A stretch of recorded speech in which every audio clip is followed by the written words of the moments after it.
But first, to the disgusting hypocrisy of the Greens. Now, if any Liberal MP abused an Aboriginal woman, made her cry, made her so stressed that she needed treatment from a nurse, if any Liberal MP, Scott Morrison maybe, was so rude to this Aboriginal woman that their own staff were horrified and apologised, you would not hear the end of it. Not from the Greens, not from the ABC, not from feminist activists, but there seems to be a very different rule for Greens Senator Lydia Thorpe.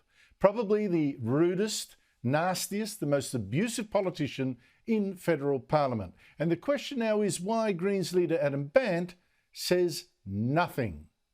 It's not just him, by the way. Lydia Thorpe last year had a meeting in her office with two people identifying as Aboriginal, Geraldine Atkinson and Marcus Stewart, who are co-chairs of Victoria's Aboriginal-only Parliament, the first People's Assembly set up by the Andrews government to supposedly bring us reconciliation. Well, so much for reconciliation, because Atkinson, who's in her 70s, last year said Thorpe attacked her verbally in her office with such a nasty tirade that Atkinson needed medical attention from the parliamentary nurse. Adam Bandt at the time didn't say boo to any of that. No public reprimand of Thorpe, no apology to Atkinson. But now we learn that Senator Thorpe's former Chief of Staff did apologise to Atkinson, saying that what Thorpe did to her was appalling. In an email published by the Nine newspapers today, he said, the conduct that I witnessed at that meeting was by far one of the most unprofessional displays I've ever seen, not just during the length of my career, but in my life. I was scared and in shock because I have never, ever been in that situation at work.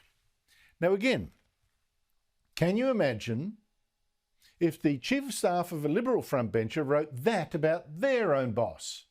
That the way they yelled at an Aboriginal woman was frightening, the most unprofessional thing they'd ever seen, and they were scared.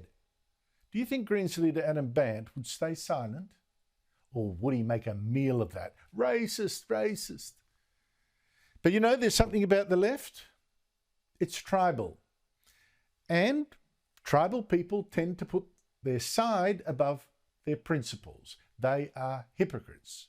It's in their nature. So, what has Adam Bandt said about this latest revelation?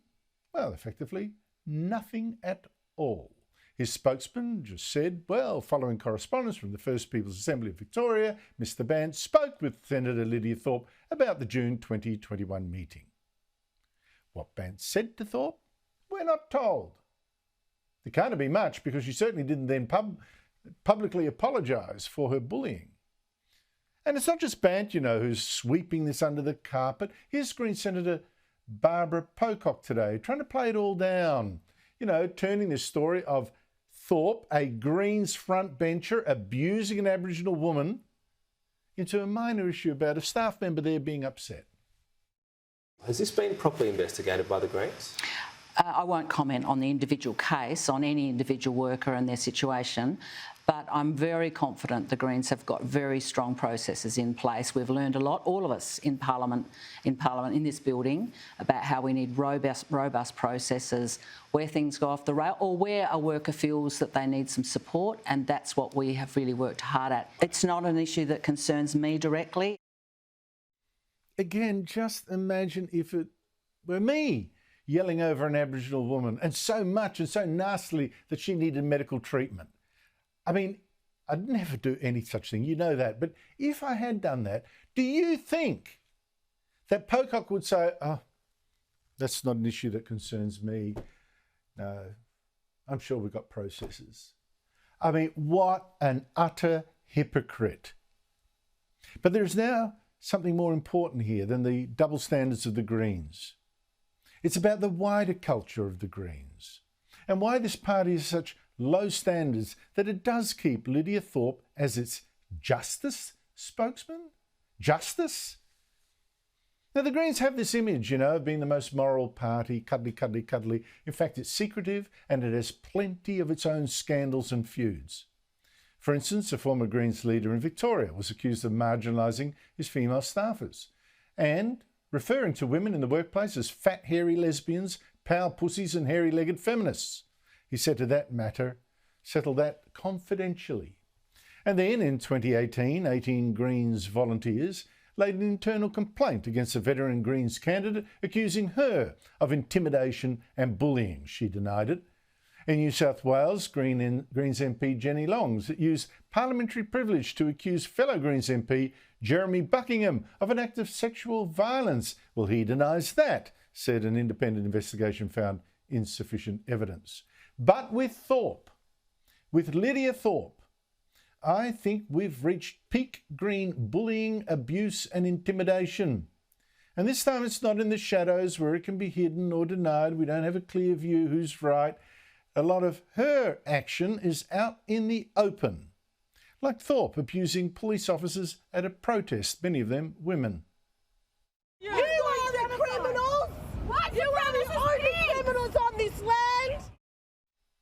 Then there was her vile abuse of a Liberal senator, which I won't repeat.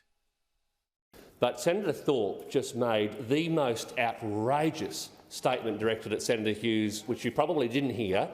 But in the scheme of disgusting statements made in this chamber, that surely ranks at the top of them.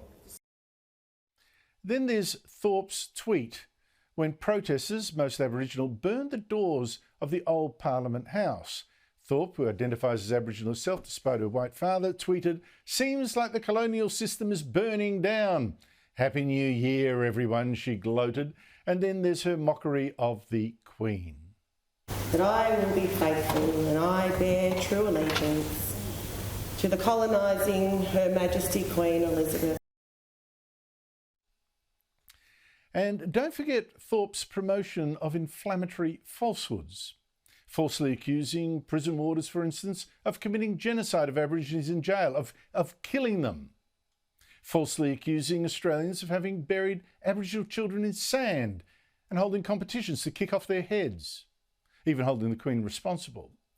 And on the day of mourning for the Queen, Thorpe wiped her hands, covered with fake blood on the Australian flag.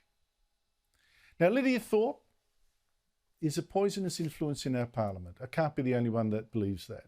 She tells untruths, she cheers on arson, she abuses police, she exploits racial division, she trashes our national symbols and our sovereign, and even shatters an Aboriginal elder with an aggression that shocks her own staff to the core. I know every political party has its misfits and its bullies and its destroyers, but the mark of that party is how they deal with them. And the difference with the Greens party is that it refuses to criticise Thorpe. In fact, it made her its spokesman for justice. Lydia Thorpe is actually not fit to be in Parliament. And while the Greens protect her, nor is their party.